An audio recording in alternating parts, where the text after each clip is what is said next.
Alrighty, one more promotion and raise and I will be happy. Alrighty, John, here is your raise. That's it, huh? Okay, maybe just one more. 5 years later. John, here is another raise. Oh, that's it, huh? Okay, maybe just one more. 5 more years later. Alrighty, John, here is another raise. Oof. Okay, what's going on, boss? This says now I'm making $200,000 a year, but it still feels like I'm barely hanging in there. That scene might have seemed shocking, but the studies and data confirm over 50% of Americans making over $100,000 a year are living paycheck to paycheck. Even more surprising, over 36% of Americans making over $200,000 a year report living the same way, which to me, and hopefully to you, sounds just crazy. So join me in today's video as we deep dive to understand the truth about why high earners stay broke, and more importantly, how you can avoid this same disaster. Problem 1. High earners, they're not making enough money. It's that simple. Many folks who are high earners assume that they make a lot of money, but the fact is, they actually don't make as much money as they think they do. Let's talk about a hotshot lawyer making $300,000 a year, which is incredible. But then you gotta factor in, they've got kids in private school. They live in a big city with a high cost of living. They go on fancy European vacations. They've got fancy cars. And then all of a sudden, those expenses start to equal the income. In the minute that the money coming in is equal to the money going out, that hotshot lawyer is no better than a high school kid flipping burgers at McDonald's. And so we can see that the most common problem that's keeping a high earner from earning enough money is lifestyle inflation. I remember the first year I made over 6 figures, over $100,000. And I would be lying to you if I didn't think at that point in time that maybe I should spend a little bit more, splurge a little bit more. I mean, after all, I'm a 6-figure earner. But the issue with that problem is as soon as you earn a little bit more, maybe you might want to be in a nicer apartment. Maybe you want a newer car. Maybe you want to start eating out more. All right, then the next time around you get a promotion, maybe you're making multiple 6 figures a year. Well, surely you've got to get a nicer house in a nicer neighborhood, an even nicer car, more luxury vacations, more eating out, and pretty soon you're surrounded by people who are also making in that same dollar range. And so you surely can't be the first person to say that you're not in for skiing in Aspen because what would they think of you? And then before you know it, it's 10 years down the line, you're a VP at a Fortune 500 company making $500,000 a year. But if you miss one single paycheck, you're gonna be in trouble because there are bills due for things that you didn't even know that you had and or wanted. And this is the hedonic treadmill of modern day America. Your pay gets upgraded, so then you upgrade your life. Suddenly, you're used to an upgraded life and you look at that next tier. Then when you get to that next tier for a pay upgrade, you upgrade your life again. You're constantly looking forward. You never look back to appreciate where you've come from. However, by never acknowledging what your baseline previously was, you're never going to be satisfied because you are always reaching. And that cycle just repeats over and over and over. And at the end of the day, after a 20 to 30 year career where you've been a high earner, it feels as if you are still stuck at square one, just with fancier and more expensive, complicated things in your life. So what can we do about it? The absolute simplest thing, and yet the hardest to actually implement, is to figure out internally for us, what is enough? What is something that you can look at and say, yes, that is what I want? Is it, in fact, sending your kids to a 4-year private school, or is it living in the best public school district possible? Is it the 8-bedroom mansion with a tennis court and a saltwater pool, or is it this 4-bed family home that we already have? And I'm not here to say one is necessarily better than the other, but what I'm saying is, if those are the things you truly value, then make a list, and once you get there, tick it off and leave it. Don't suddenly get a little bit of an upgrade and say, hey, you know what, maybe I want a bigger goal. In life, absolutely, you always want to be striving and accomplishing.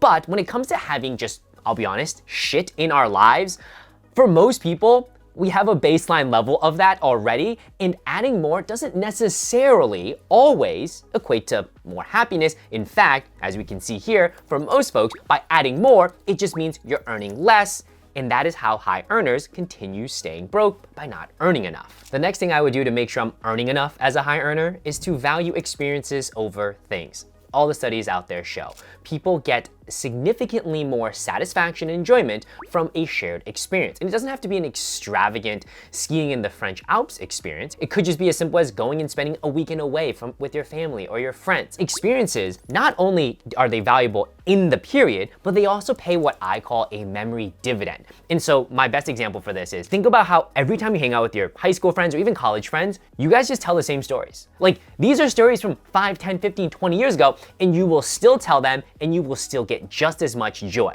That is a memory or experience dividend, and I would much rather you and I collect more of those throughout our lives where they continue to deliver you joy, but guess what? It was a one-time cost that you incurred versus, hey, I got a plasma TV in the year 2000, it's now 2025, that thing's obsolete. And my final tip to make sure that you as a high earner are actually earning enough money, and this one's gonna sound a little woo-woo, so just bear with me. Every quarter, I try to the best of my ability, just sit down and honestly reflect and think, what would little John think of his life today? And I'll be honest with you, 10 out of 10 times, second grade me would think this life that I am living is absolutely insane beyond my wildest imagination. And that just keeps me grounded, right? Because I would be lying to you if I wasn't sitting here sometimes thinking, you know, we are currently in a duplex, you know, we house hack, but what would it be like if we just kind of went and bought a bigger house for ourselves with a nicer plot of land for the dogs?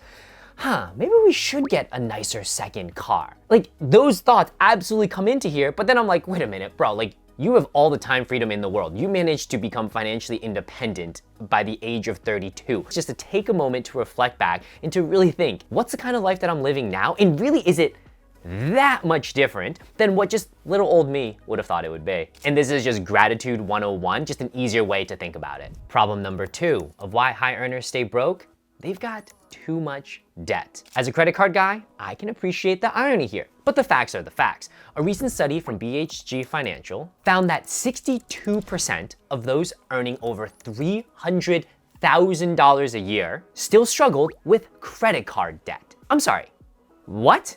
You're telling me somebody making 3.5 times the median household income of the United States has credit card debt? Now, I can understand if you're someone like my dad. When he first immigrated to the United States, he was a broke student studying for his master's, working as a server, using credit cards to survive. Now, wasn't necessarily the right approach, but I can understand how someone in that situation would do something like that. But you're making 300 racks and you struggle with credit card debt? But remember what we said about high earners earlier. They often struggle with lifestyle inflation. And it's not hard for lifestyle inflation to go hand in hand with credit card debt or any other debt for that matter. The next type of debt we want to look out for is a mortgage debt. Now, a mortgage debt for your primary residence, very reasonable, very financially responsible. But getting that McMansion that you thought you needed because you are making more money, getting that loan on that short-term rental to do Airbnb because your buddies who make way more money told you it's a good idea, but you know nothing about Airbnbs, not responsible. Getting a mortgage to buy a second house closer to the water because, again, that's what everyone around you is doing, but you actually don't even like being on the water, not responsible. Continuing along the lines of responsible debt, student loan debt, something that is very responsible for either yourself as a student or yourself as a parent. But let me ask you this.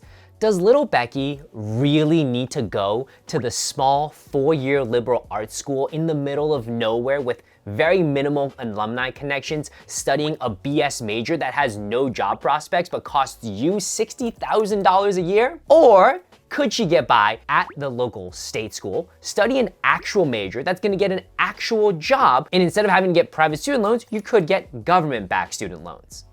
And on the topic of student loans, I am the biggest proponent for, if you don't have any business going to college, don't go to college, all right? Also, if you go to colleges and you want to tour and get a vibe of the school to figure out if you like it or not, grow up. I'm gonna be so real with you. At the end of the day, student loan debt is probably one of the most crippling debts that we can incur. And so why are you gonna go to some, again, random no-name bullshit school in the middle of nowhere because, oh my God, I love the campus, and pick a major that doesn't directly translate into a job? That is just stupid. And as a parent, if you enable that and take out parent loans to help your student with that, that's also stupid.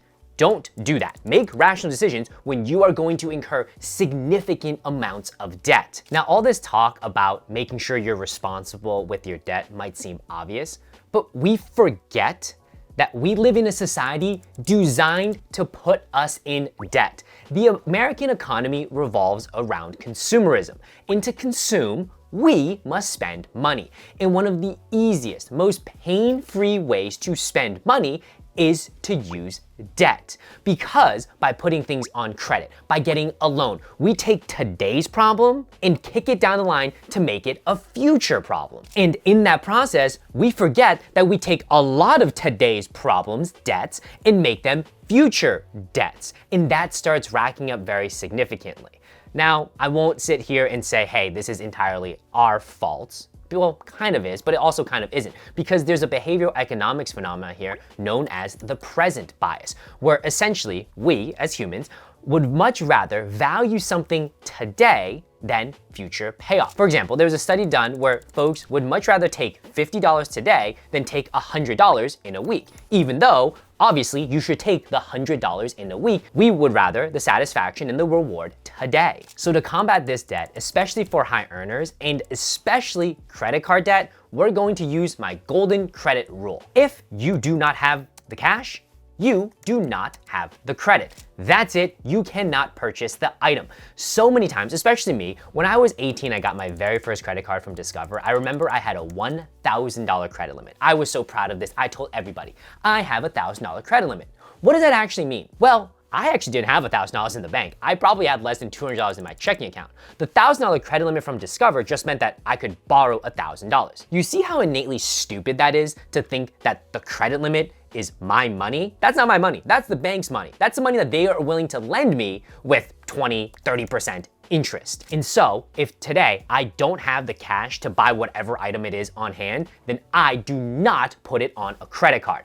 And once I do put it on a credit card though, I make sure that I am making payments on time and in full, no questions asked. The other thing I will look to if you currently have debt, especially when it comes to credit card debt or student loan debt, there's two approaches to paying them off. The first is the snowball method, where essentially you're gonna take the smallest dollar amount debt that you have and you're gonna pay that off. And after you pay that off, you're gonna go on to the next one and the next one. It just kind of slowly builds momentum. The other approach is more of the avalanche approach, where you're gonna go and pay off the highest interest rate debt first. So if you've got credit card debt at 25% interest, pay that sucker off. And then you go to the next lowest, next lowest, next lowest.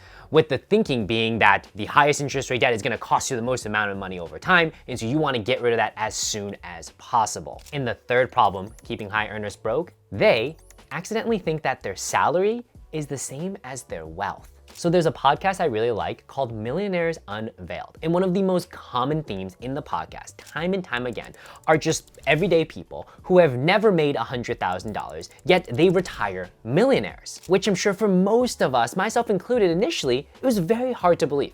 What do you mean you're a millionaire, but you've never made over $100,000? I'm sure if I put up a poll right now and asked, would you rather A, make $200,000 a year, or B, make $75,000 a year, 100% of you will pick A. And if you didn't, try the quiz again. But the problem with picking A is that making $200,000 oftentimes comes with a certain lifestyle, whether you want it or not. And it's your ability to not live that lifestyle that's gonna keep you actually ahead and a high earner. But oftentimes, most of the time, people are unable to avoid the lifestyle inflation that we mentioned earlier that comes with the $200,000 a year salary. And so that will leave very little amount of money that they can actually take and go invest.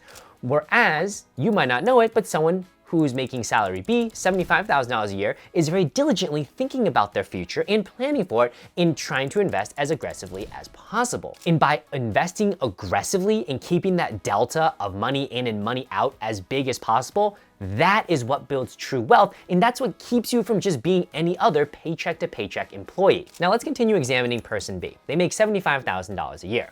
Let's assume they're investing aggressively. They're investing $500 a month into the stock market.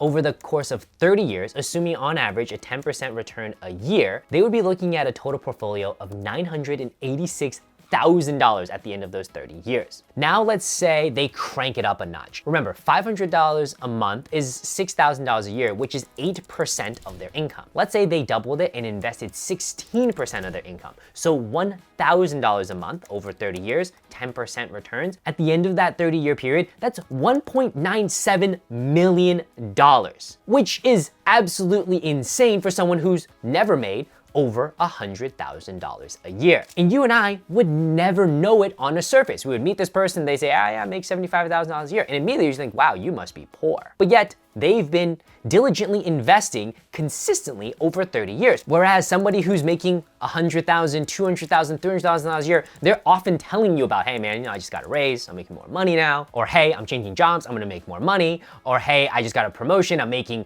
$400,000 a year. And all that is really, really cool. And I love that they're signaling that out there. But what I wanna know is, how much of that money are you actually keeping? Like, making $200,000 a year is really, really cool. But if you make $200,000 a year and you have a lifestyle that costs you $200,000 a year, that's not cool. And again, with money coming in equal to money going out, you are another high earner who is going to continue to stay broke. And the other problem with salary and thinking that it's some sort of measure of wealth is that nobody ever adjusts their salary expectations with inflation. Let's say in the year 2005, you're in high school and you thought making $100,000 a year was going to be this defining moment of success for you. Now fast forward to the year 2025, you've worked your way up, you now make $100,000 a year. And so you want to celebrate because that was your goal from the year 2005. But the problem is, $100,000 in the year 2005 is equal to $165,000 in the year 2025. Whereas $60,000 in the year 2005 is equal to the same purchasing power as $100,000 in the year 2025. So my pro tip is don't focus on the number on that paycheck because that needle is constantly moving and we're not good at really measuring against that. Instead, what I want you to focus on is this thing called net worth. At the end of the day, if you're a high earner, you can't out-earn bad habits. But what you can do if you want to truly build wealth is start ignoring your salary and focusing on your net worth and tracking your net worth. Take all of your assets minus your liability and see what the heck that number even is. Because you'll be surprised, and I was surprised at what it was when I first did. I was like, oh, okay, it's not as much as I thought I had. But by just doing that, now you're actually aware, okay, I might make $50,000 a year. $100,000, $200,000 a year, but man, this net worth number is a lot lower than I thought, and how can I actually improve upon that? Because that is what's going to give you future financial success and financial security, not this number on the paycheck you probably love to tell everybody about. So once you have your net worth figure set out, now go ahead and set yourself a goal. Whether it's a quarterly goal, whether it's an annual goal, but set a goal that you can hit against and then figure out how you can hit it. Is your goal to have a $100,000 net worth? Is your goal to have a $250,000 net worth? It doesn't matter what that goal is, but make sure you are marching to that. And that's what's gonna actually give you positive and beneficial financial habits. For example, regularly investing, automatically investing in safe investment vehicles such as index funds that are gonna give you sustained returns over a long period of time. By actually seeing your net worth and tracking it, you're also gonna start giving priority to actual assets that add positively. Things like investment real estate, things like retirement accounts, and not looking at things like fancy cars because at the end of the day, folks, those are depreciating assets. We could debate it, I'm not going to. They are just depreciating assets. And this was the video, folks. Why high earners stay broke, but more importantly, how you are not gonna fall into this same trap. Now, if you have any comments, questions, drop them down below. This has been an incredible video, and I will catch you all next week. Peace.